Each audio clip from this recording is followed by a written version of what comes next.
Greetings and salutations, everyone. I hope everyone is doing well, and welcome to tonight's night ending bonus upload.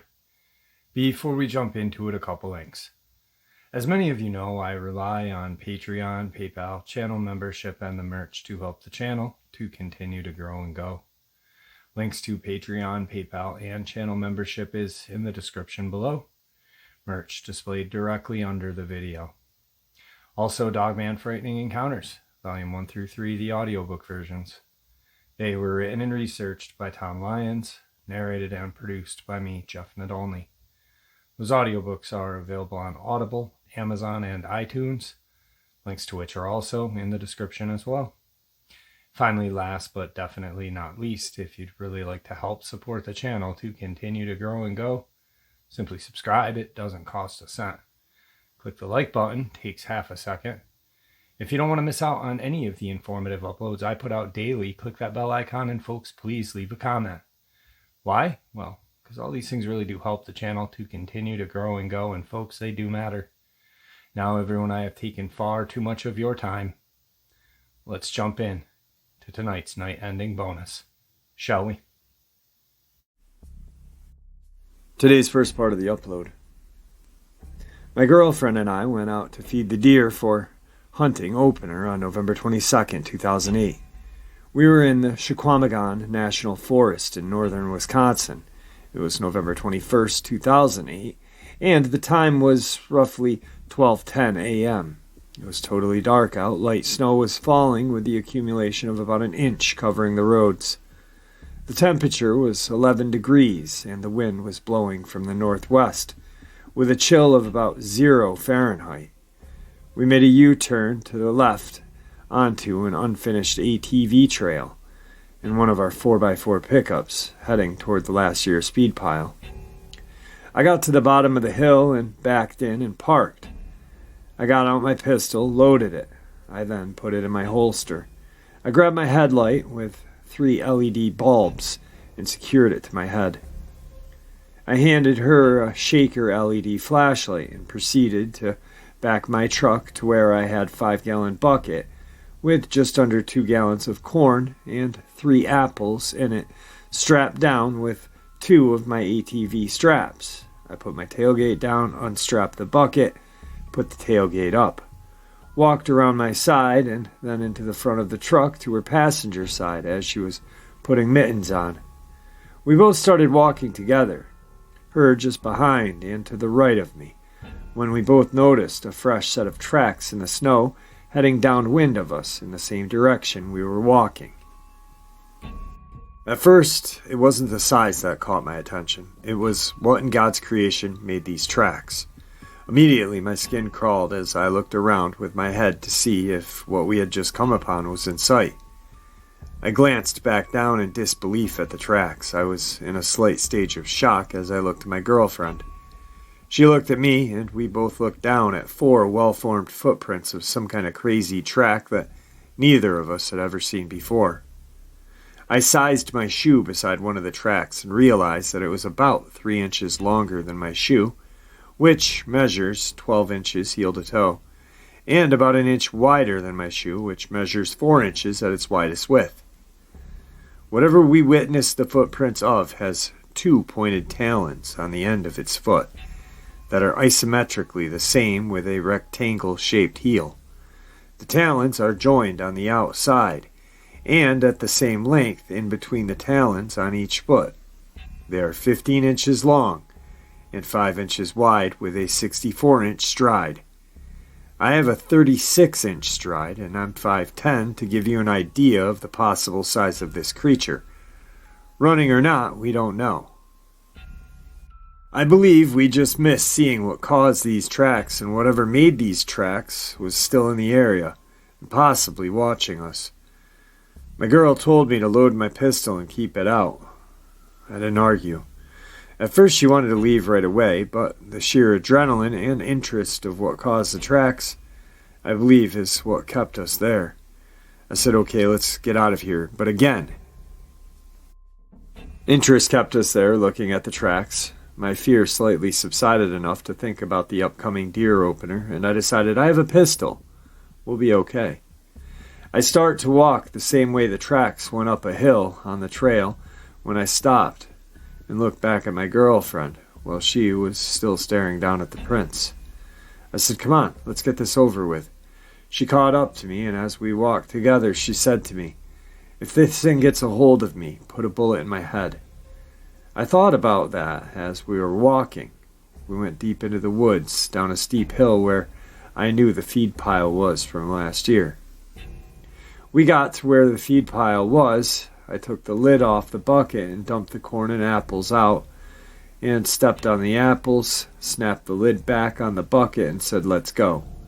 We started to climb the hill when I realized we were off the track and had to walk left to reach the trail to get back to the truck. I started to think that this was the scariest thing I had ever encountered, and felt panic overcoming me.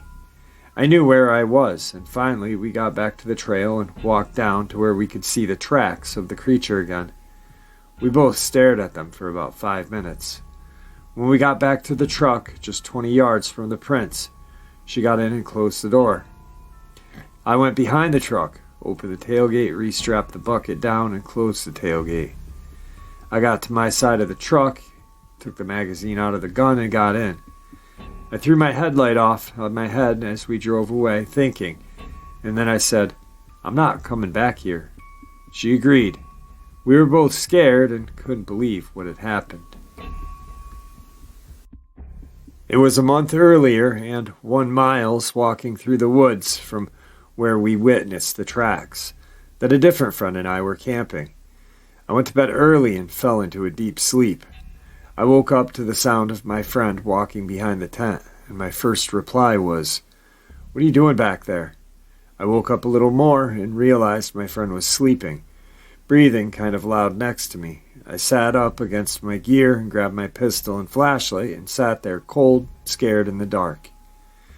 I woke my friend up and told him that I could hear, and he said, "It's probably a deer or something." The temperature was about 26 degrees. I looked out the flaps of the tent, and I could see the fire had died down, and it was dark out there. I stood up and told my friend that I was going to the truck to warm up and get some sleep. I asked him if he wanted me to leave the pistol. He said, "No, I'll be all right." I left the tent and walked to the truck about 80 yards away and started it up to get warm. I turned my lights on a few different times to see if I could see what had walked behind the tent. I didn't see anything. I turned my truck off and fell asleep. The walk by the tent was definitely bipedal and made 2 steps into my sound range and out again. I didn't hear any other noise from whatever walked by. I looked around the next morning for footprints, but the leaves covered the ground and I didn't detect anything. A little more than 2 years earlier, it was summer. I was at the same location, riding my ATV alone.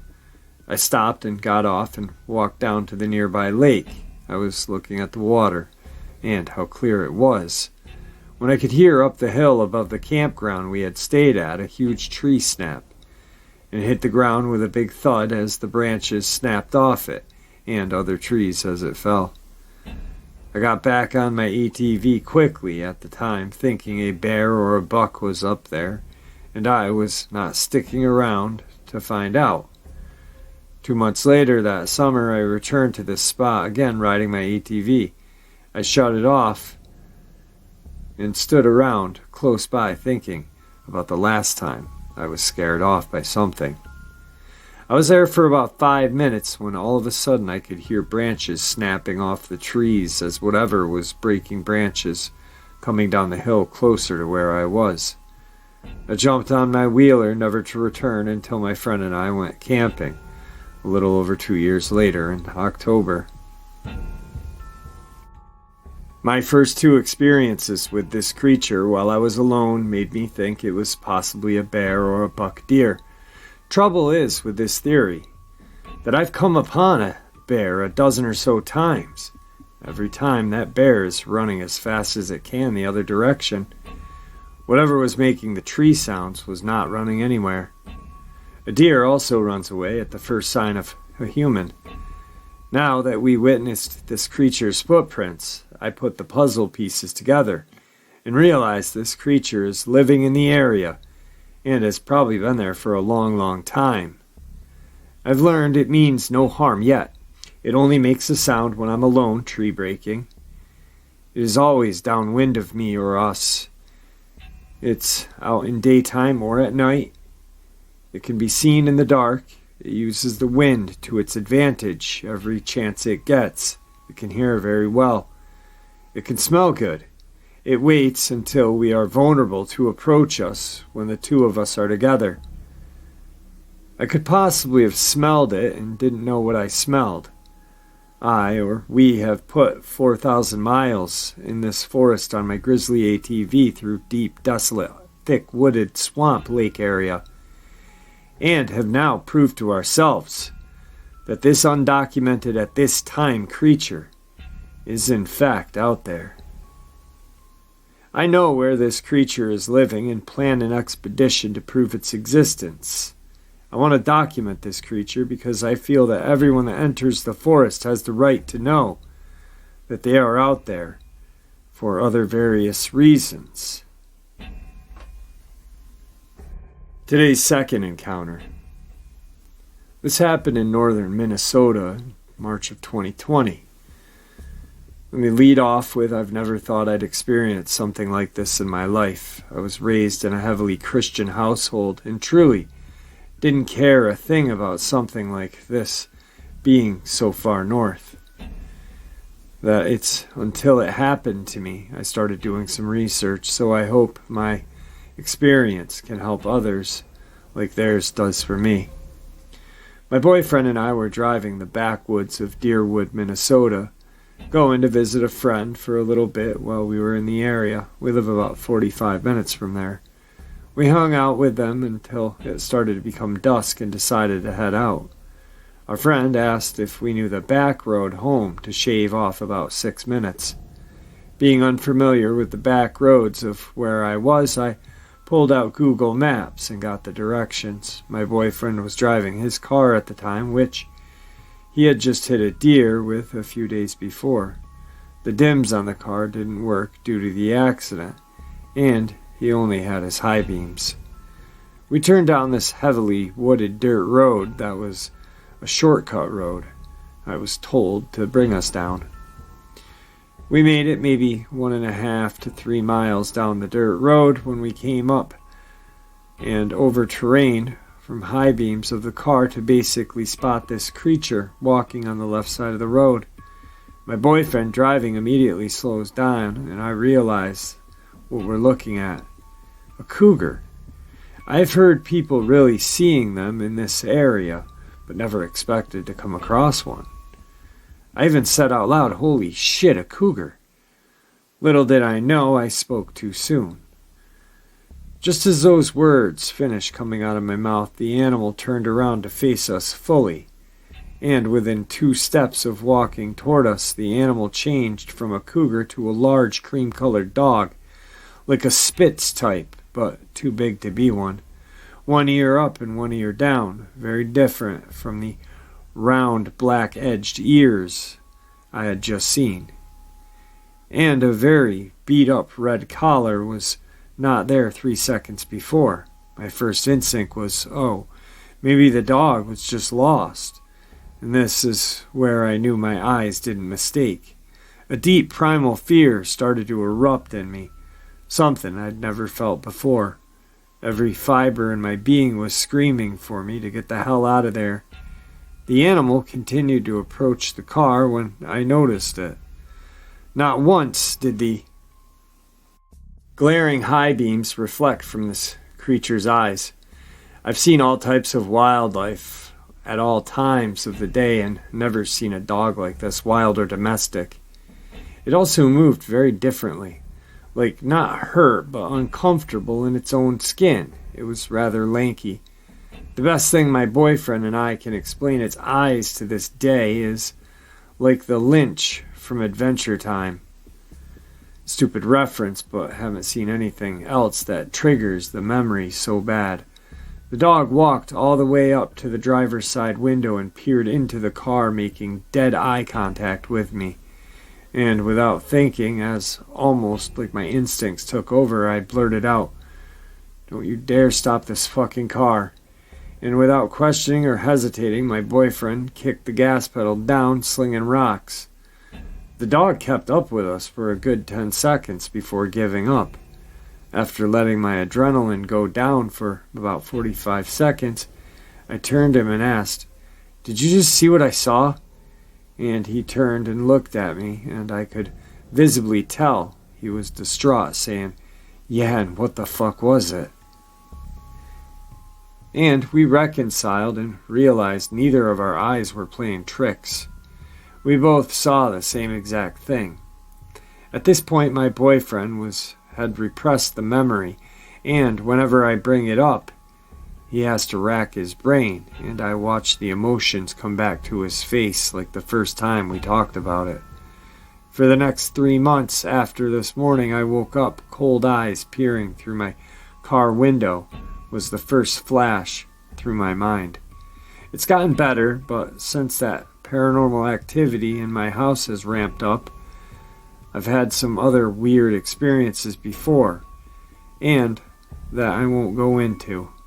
But this is probably the scariest thing that's ever happened to me. Today's third encounter. My aunt last night shared a terrifying experience when we were discussing Sasquatch and Dogman and such. She said she was out in the pitch-black forest, camping, went out to go piss, then suddenly heard the sound of a dog howling in the distance that felt creepier than usual. Then the howl became super demonic, distorted somehow. She said she could hear it in front of her, on the side of her ears, behind and above her, all at once echoing like the voice was circling her, and she could feel it in her soul. This is when she realized that it was not an animal. She then threw a beer can out in the distance in the darkness, and a second later the beer got thrown directly back at her. She was praying a lot and super scared until it suddenly stopped after she yelled out, rebuking it. Not sure what exactly this was she encountered, but the story just creeps me out. She felt it to be an evil spirit imitating something to psychologically break her down. They say a lot of bad, creepy stuff happens in the forests of Alaska, which is where we live. And she even found another guy who had a similar experience with seeing a tall, standing upright wolf-like figure in the same camping location this happened at. More missing people than anywhere else in the world as well. No animals even hang out in the forest in this location she camped at. Weirdly, so that shows something, and multiple people that have witnessed a paranormal wolf-like creature. Just a thought. I'd share what she shared with me. Today's fourth and final part of the upload. I can never look or enjoy the woods again after that night. You see, I used to be a man of the woods. I would camp and enjoy the wildlife alone. One time I decided to take my wife along. We were deep walking along the edges of the mountain. A river ran wide for miles. As time got near dark, we set up the tent and held each other by the fire that we had just started. The sky was getting darker, and we decided to go into the tent. As we slept in the tent, I was having a hard time sleeping, so I decided to unzip the tent from the bottom and look outside for a bit. On the other hand, my wife passed out and was definitely a hard sleeper. I guess she just feels safe with me. As I look outside, I just see the woods and a grassy opening just beyond them. There was no moon out that night, but the stars definitely were. For a while, things seemed normal, until I could start to see some type of thing dragging a deer with its insides hanging out of its stomach region. This thing looked tall and was skinny and hairy. Its arms were long, and its clawed hands hung to its waist as it dragged the deer. It looked like a wolf walking. Or like a dogman, they say. It was hideous. Its mouth was naturally open, showing its nasty, sharp teeth. The thing released the deer on the ground and started to feed. I could hear it growl in odd vocal sounds as it ripped off the flesh and ate. It then looks up with its red eyes, seeing me peek from the corner of my tent.